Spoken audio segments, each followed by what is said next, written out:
جی بالکل، ملک کے دیگر شہروں کی طرح ضلع باجوڑ میں بھی واٹر فلٹریشن پلانٹ جو تھے وہ لگائے گئے تھے۔ اس کا افتتاح جون 1، 2022 میں کیا گیا تھا۔ باجوڑ کی 4 مقامات پر یہ مختلف بازاروں میں یہ 4 واٹر فلٹریشن پلانٹ لگائی گئی تھی، جس میں سے ایک ضلع باجوڑ کے ہیڈ کوارٹر خار بازار میں، ایک اسکاؤٹ مارکیٹ میں، ایک عنایت کلی بازار میں اور ایک مامندو لگاڑی موڑ بازار میں موجود ہے۔ اس پر تقریباً جو ٹوٹل لاگت آیا ہے تو 2-3 کروڑ سے زیادہ ہے، لیکن یہ ابتدائی مراحل تک پہنچنے سے قبل ہی ناکارہ ہونے جا رہا ہے۔ یہ فلٹریشن پلانٹ باجوڑ کے مختلف علاقوں میں موجود ہے، ان میں سے ایک بھی ابھی تک فعال نہیں ہوا۔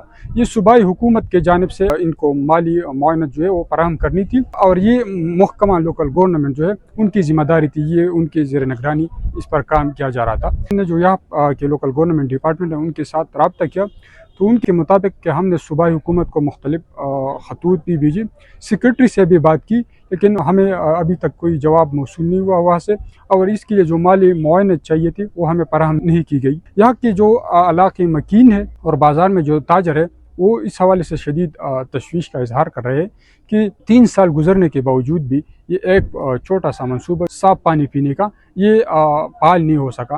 تو علاقہ مکین سب مطالبہ کرتے ہیں کہ باجوڑ میں یہ 4 جو فلٹریشن پلانٹ ہے واٹر، ان کو مکمل طور پر اور ہنگامی بنیادوں پر فعال کیا جائے۔ جی